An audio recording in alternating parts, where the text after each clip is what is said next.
México subordinado. La subordinación en la etapa neoliberal. Sexta parte. Petróleo. México no invadido, oro negro concedido. Sección 6.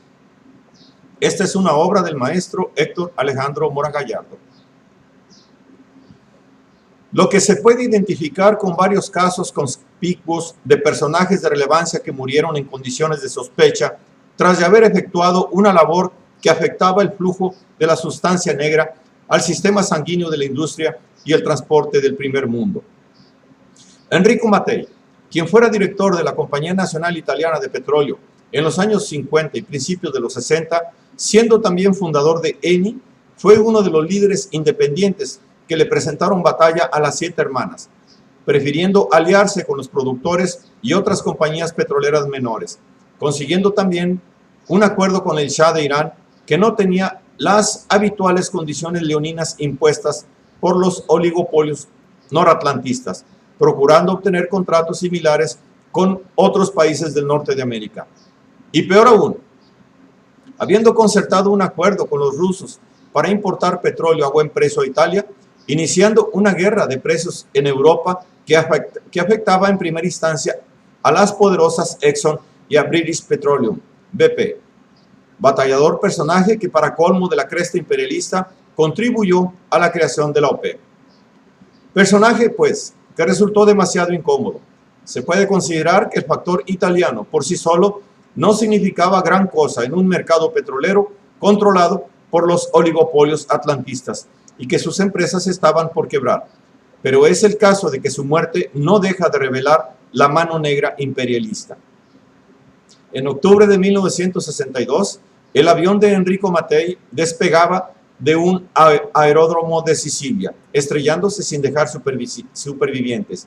Al parecer, los imperialistas no perdonan a quienes se atreven a mellar su hegemonía en el factor básico de su sistema industrial.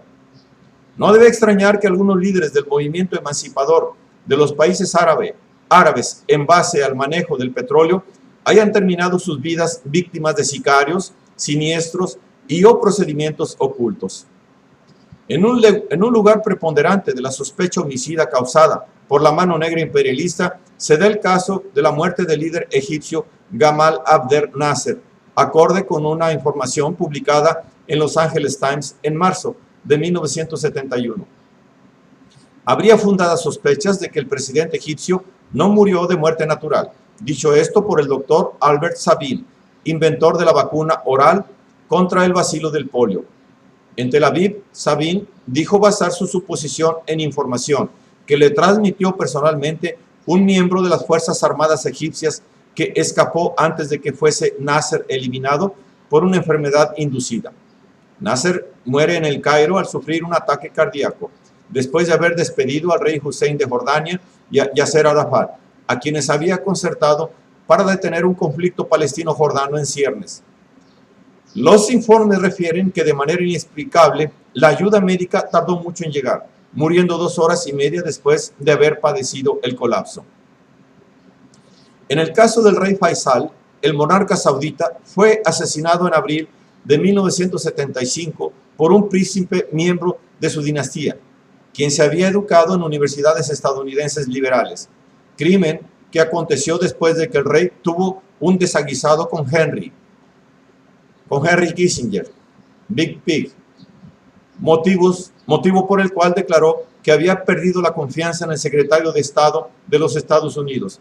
Un caso más en el que se ve involucrado este siniestro genocida, alfil de los imperialistas más abyectos y crípticos. En aquel entonces, donde había pestilencia y hedor, ahí estaba la huella de Henry, en lo que bien pudo ser una de esas muertes provocadas por los servicios terroristas del imperio, motivados porque el rey Faisal amenazaba con volver a efectuar un embargo petrolero en caso de otra guerra árabe-israelí, además de no estar dispuesto a rebajar el precio del barril a como lo deseaban los estadounidenses.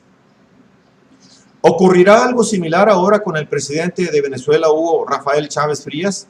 Los servicios secretos del imperio son capaces de provocar cánceres, aunque su metodología aún no sea descubierta. La nota en que se basa estos párrafos comienza haciendo ver que el senador Frank Church, presidiendo audiencias en procura de indagar sobre asesinatos políticos ordenados a través del Poder Ejecutivo y perpetrados por la CIA, hace una leve referencia al respecto, así fuera de forma negativa. No todos los casos fueron analizados en ese momento por falta de información, ni se contempló en el estudio programas diseñados a provocar selectivamente infartos o brotes cancerosos, como parte del espectro más amplio de instrumentos y sustancias para la guerra biológica. Un vasto panorama sobre la temática es ofrecido por el Comité de Relaciones Exteriores del Senado. Chemical and Biological Weapons Treat the Urgent Needs for Remedies, hearing of the Committee of Foreign Relations, United States Senate, 101st Congress, First Session, January 24, March 1 and May 9, 1989, U.S. Government Printing Office, Washington, 1989. Una ficción reveladora. En un relato ficticio, pero basado en las intenciones programadas por el establishment norteamericano, un tal Carl Hess describe de manera novelada una de las planificaciones en serie proyectadas para controlar in situ al petróleo mexicano. Así pues, una de estas maquinaciones en potencia que revelan las intenciones soterradas del imperio. El día en que los Estados Unidos invadieron México se titula el relato publicado en octubre del 79 en la revista neoyorquina Gallery. Lo que no pasó a ser una obra de ficción, no realizada simple y sencillamente porque no fue necesario implementar una invasión para obtener el petróleo recién descubierto en México, habiendo medios no violentos que facilitaban su obtención preferente y a buen precio en un mercado que no deja de favorecer a las 7 hermanas fusionadas. Cuando que las relaciones en el entramado petrolero con una OPEP fortalecida se escapaban del dominio noratlántico, a comparación de cómo había predominado hasta inicios de los años 70 el control colonialista, lo que no interrumpía la ya mencionada hegemonía de las transnacionales en lo que respecta sobre todo a la refinación del petróleo y a la producción de innumerables productos derivados solamente fabricados por la industria avanzada en los países desarrollados. Lo que no impide reconocer las dificultades que aparecieron a principios de los 70, infringiendo un golpe serio a la reproducción industrial y a los medios de transporte estadounidenses, propiciando un típico desquiciamiento en la ciudadanía cuando por aquellos días un ciudadano del tipo WASP, White Anglo-Saxon Protestant, le disparó al encargado de una gasolinera ante la carencia de combustible en los tanques, sujeto que continuó disparándole a 3 transeúntes más en un acto criminal que ya podía ser considerado como un acto de terror interno a la American Way of Life. Un loco norteamericano de esos que un día empiezan a disparar, como parte de ese loco terrorismo en el país que más habla del terrorismo de los otros, teniéndolo como ninguno. Un país que para la lucha contra el terrorismo en muchos países que quiere salvar, destina grandes sumas de dinero al empeño pacificador, a la simulación pacificadora, cabe añadir. Esbozada queda la relación compulsiva por la insaciable sed de petróleo que convierte en vampiro a los estadounidenses, un vampiro que derrama sangre en procura de sostener su desquiciada adicción por obtener la sangre negra que mantiene la circulación de la máquina. Ríos de sangre por derramarse, sacrificando inocentes en aras de esa compulsión a lo gran Satán.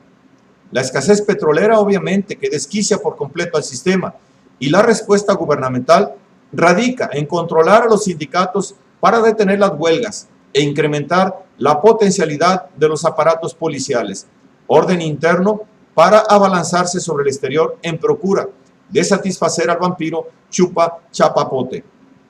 Siendo el caso de que a fines de los años 70, México era un país por descubrirle amplias extensiones de yacimientos petroleros, a decir de los servicios de prospección imperialistas. México flotaba en petróleo. ¿Y cuál era la maquinación a procesar que al momento fungiera como la excusa de ocasión para detonar la injerencia? Acorde con la ficción de Hess, muy simple. Suponga usted, Mr. President, que un estallido terrorista amenazara cortarnos todo el petróleo mexicano. Argumento inverosímil por la exageración y la naturaleza del suceso. Pero eso es lo de menos. Lo que importa es que una vez más se revela la propensión a la maquinación imperialista en procura de la excusa que cause la intervención militar, lo que lleva a conseguir el fin procurando garantizar los suministros de hidrocarburos que la máquina norteamericana requiere para su reproducción cotidiana, todo sea por el petróleo, porque sin petróleo no se puede reproducir. Y el presidente en turno en la Casa Blanca, aunque no fuese Ronald Reagan, no podría sino asentir. Si la causa para invadir México fuera claramente una provocación izquierdista, podríamos estirarla hasta nuestra política interna. Todo, exportaciones, controles, lo que usted diga. No solamente estaríamos protegiendo a nuestro vecino del sur al enviar nuestras tropas, sino además tendríamos una muy buena excusa para todo lo que quisiéramos hacer en casa. No podemos darnos el lujo de tener a los terroristas tan cerca, ¿verdad? Clarividente ficción que revela la realidad de las maquinaciones imperialistas, cual veraz argumento de novela histórica. Con tal estrategia se procuraba matar dos pájaros de un solo tiro, control interno y justificación de intervención armada, con un acto terrorista un poco más de 30 años antes de Osama Bin Laden. Y la excusa quedaría tan en secreto como el trasero de un cangrejo. Supuestamente, las conspiraciones del capital poder nunca se descubren a tiempo. La central de inteligencia lo confirmaba al considerar que procedía el blindaje de rigor. Proyecto encubierto es igual a proyecto oficialmente inexistente. Para pronto aparecía en Tabasco un grupo guerrillero de tendencia marxista haciendo estallar un depósito de petróleo en protesta por la concertación de la entrega-venta de petróleo a los Estados Unidos, según convenios en cierne. Ficción que desnuda los entreveros subrepticios a realizarse para conseguir el propósito imperativo. Si bien, en realidad, basta con la transacción comercial para que los de Washington aseguren la obtención de petróleo preferente de su vecino.